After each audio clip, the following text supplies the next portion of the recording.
the bull's last stand. And why does James Check use that terminology referring to the $95,000 level? And how low could Bitcoin go if it breaks $95,000? All right, let's unpack that. First of all, James Check is my favorite Bitcoin analyst. I subscribe to $29 a month. It's the only analyst I subscribe to. I find his information very helpful. Not very helpful because it predicts exactly what's going to happen, but very helpful because it explains why what is happening, which gives you a lot more comfort when you understand why it's happening. It's like having a personal weatherman there telling you what storm you're in, how big it is, how long it might last. You know, it's just a lot better than being in a storm and having no idea. Is this a hurricane? Is this, a thunderstorm? Like, what am I even in? So again, James Check can't always predict the weather, but he can generally tell you why we're experiencing what we're experiencing, how long it might last, things like that. So James Check has been referring to $95,000 as the bull's last stand for a while now, for like probably the last 2 months. And the reason he says that is because if you look at the entire trading history of Bitcoin, there's a pretty big gap between $80,000 and $95,000, where very few people have actually traded or bought or sold Bitcoin in that gap. What that means is last year in 2024, after the presidential election, there was a pretty strong run from about from 75,000 up to $90,000 or 95. Let's call it 75 to 95. That happened very quickly. Very few people actually had time to transact in that $80,000 to $95,000 range because Bitcoin just wasn't there very long. I mean, in a matter of hours and days, it shot straight through that level. Now, it revisited that level down to about $75,000 a little bit in April of 2025. So after the tariff tantrum, where all the stock market and everything else went crazy for a little while, Bitcoin dipped down to just under $74,000 for like 5 minutes. It was very short-lived. And then it, went on a big run back up to all-time highs again. But so we spent a little bit more time in that $80,000 to $95,000 level. We spent a little bit more time in there with some trading activity, but not a lot. So if you look at all the times that Bitcoin has traded hands, there's not a lot of activity between 80,000 and 95,000. And what that means is we don't have credible evidence that there is a ton of people who want to buy Bitcoin between 80,000 and 95,000. And the reason we don't have that is because Bitcoin spent so little time in that range that there just literally wasn't any time for Bitcoin to spend any time trading in that range. So we don't have proof that people want a bunch of $80,000 to $95,000 Bitcoin because Bitcoin spent so little time there that we just don't have that evidence. So that causes from time to time what's called an air pocket. An air pocket is a range where an asset, it doesn't have to be Bitcoin, it could be gold, silver, soybeans, stocks, whatever, it doesn't matter what it is. Anytime you have a asset that has spent very little time in a specific range, it creates an air pocket. 1 second. So sometimes, not always, when an asset creates an air pocket like that, it ends up filling in that air pocket later, meaning spending some quality time in that air pocket. Now, the problem is, of course, you don't know that's going to happen, and there are a lot of air pockets that go unfilled, meaning the market never goes and revisits those. So you can't rely on it. But James Check has been saying for a while now that if we definitively break below $95,000, we're probably going to revisit, the 80,000s-ish. Now, here's a couple problems there. And I'm going to tell you why my recommendation does not change based on all of this in just a minute. So the problem with that paradigm of definitively break is, what does that even mean? And even James Check would say there's not a good definition of what does it mean to definitively break below $95,000. Does that mean 5 minutes? No. Does that mean a day? Does it mean a week? Does this mean it spends a month underneath 95? It's not clear. It's just that if it becomes clear that we're below $95,000 and it looks like we might be there a while, then what happens is we are in a range where we don't have a lot of historical evidence that people want to buy Bitcoin in that range. We have a lot of historical evidence that they want to buy Bitcoin 95,000 and up, and a bunch of historical evidence that they want to buy Bitcoin 80,000 and down. We just don't have a lot of Bitcoin spent, not much of its life between the so-called ages of 80 and 95. It just zipped right through that period. Which means, again, when you hit that air pocket, James Check is saying, hey, look, if we definitively break below $95,000, there's a good chance we could touch 80,000. And the reason for that is because there's just not a lot of trading activity between 80 and 95 historically.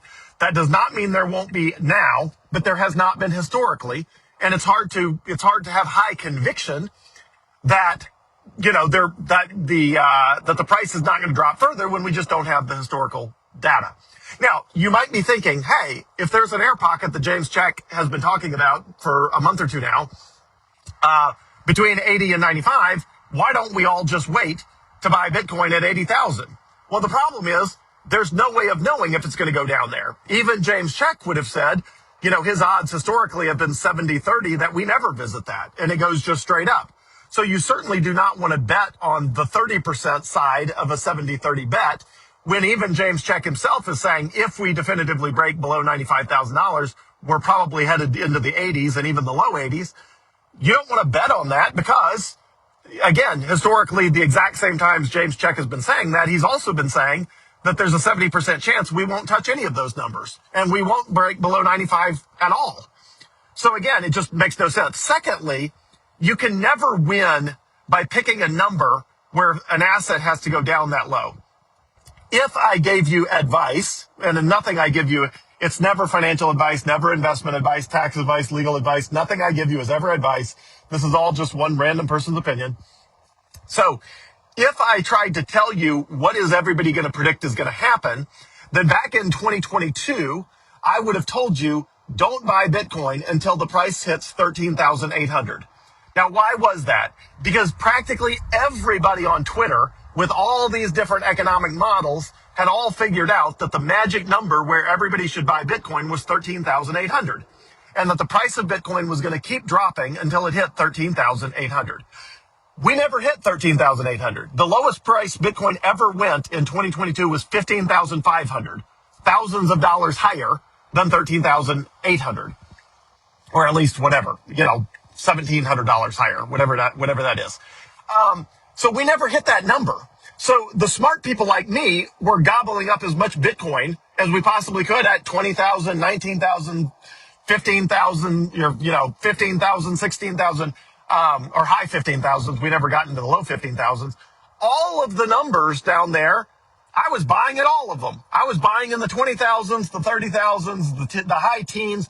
I was buying as much Bitcoin as I could because I knew that nobody knew that the price was going to hit some number or not hit some number.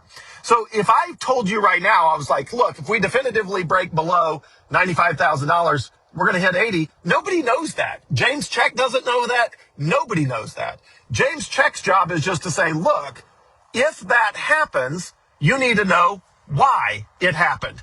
Just like a weatherman is saying, look, if the temperature drops suddenly tomorrow, it's probably because we got hit by a cold front. That way, when the temperature drops, you don't have to wonder what happened. You need to know that, hey, a cold front might come through tomorrow. If it does, temperature's going to drop. It's a change in the pressure. It's all this other stuff. Like, don't freak out. It's normal. So the same way James Check and everybody else that's a Bitcoin analyst says, look, if we definitively break below $95,000, whatever that means, is that days, is that weeks, is it months? I don't know. Whatever. If we definitively break below 95,000, we could revisit the low 80,000s or somewhere in the 80,000s.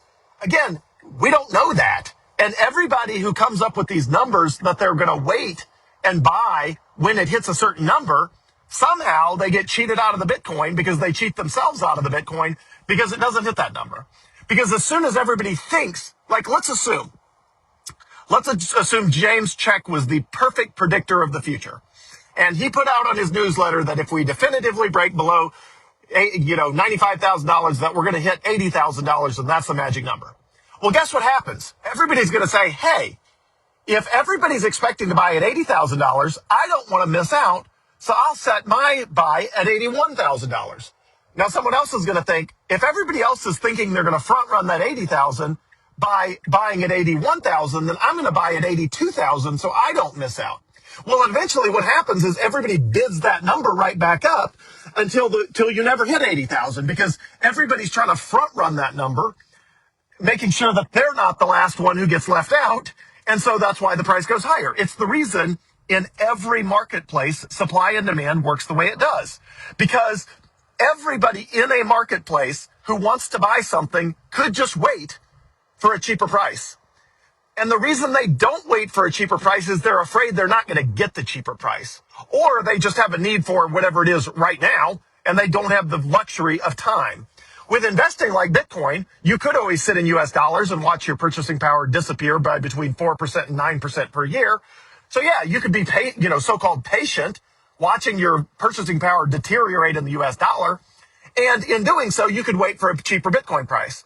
But if everybody's doing that, everybody's trying to front run you to make sure that they're not the one who doesn't get the cheap Bitcoin, which then pushes the price of Bitcoin up. Same, if you're selling Bitcoin and you're like, I'm going to wait for a higher price, the reason people capitulate and just sell anyway is they become afraid that their higher price is not going to come, that other people are going to be willing to take a lower price than they do, and that they're going to be sitting wanting to sell something that they can't sell because they got too greedy wanting a higher price. So the magic of the marketplace is that supply and demand always balance that way. That everybody trying to front run on the downside and front run on the upside and make sure they don't miss out, it all balances out with a price right now of 95,500, which was the price of Bitcoin when I started this video, 95,500.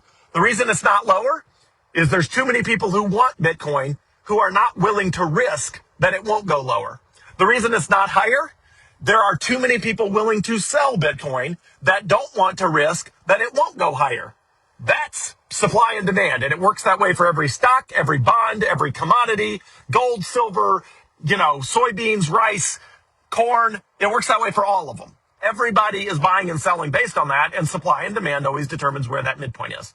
So I am waiting for a significant wire transfer in the six figures, a six-figure wire transfer from SD Bullion, because I shipped them last week a bunch of gold, not a bunch, but a small amount of gold and silver I had left over from 2017. And it turns out I had bought more than I remembered buying back in 2017. And although it's massively underperformed Bitcoin, it has gone up in value enough to push it into the six figures. So I'm waiting for a six-figure wire transfer from SD Bullion. They said it might come in today. But, the traditional financial system, I don't think it is. I think it's going to end up being Monday. Nobody knows. But anyway, as soon as that wire transfer hits from SD Bullion, I am going to buy Bitcoin with it absolutely no matter the price. Even if the price is $94,000, which is 1,000 below the bull's last end of $95,000, even if it's 94, I'm going to buy it. Am I going to wait for $80,000? No, because I'm not an idiot. And I'm smart enough to know that nobody knows the future. James Check, while he's the best weatherman in the world of Bitcoin to tell you what might happen and the probabilities and all of that, he doesn't know. Just like no weatherman knows. And look, if I were going to, camp, in the frozen tundra somewhere, and I was worried about rain, then I would bring an umbrella. And if somebody was like, well, there's a 70% chance it's not going to rain. It's like, yeah, there's a 30% chance I freeze to death. I'm not going to risk that. So it makes no sense, in my opinion, when Bitcoin is almost guaranteed to go up by a factor of 10, which is 1,000%.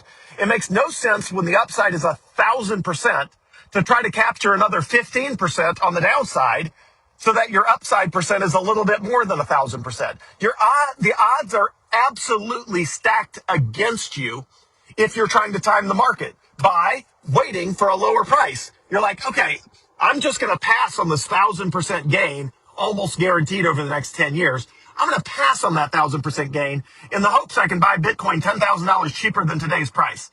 That is idiotic math. You go plug that into ChatGPT and anything and ask them, hey, what percent chance should I be willing to take to give up 1,000% upside to try to get $80,000 Bitcoin instead of $95,000 Bitcoin? And if you feed it the entire price history of Bitcoin, it's going to say, you're an idiot. Buy the Bitcoin.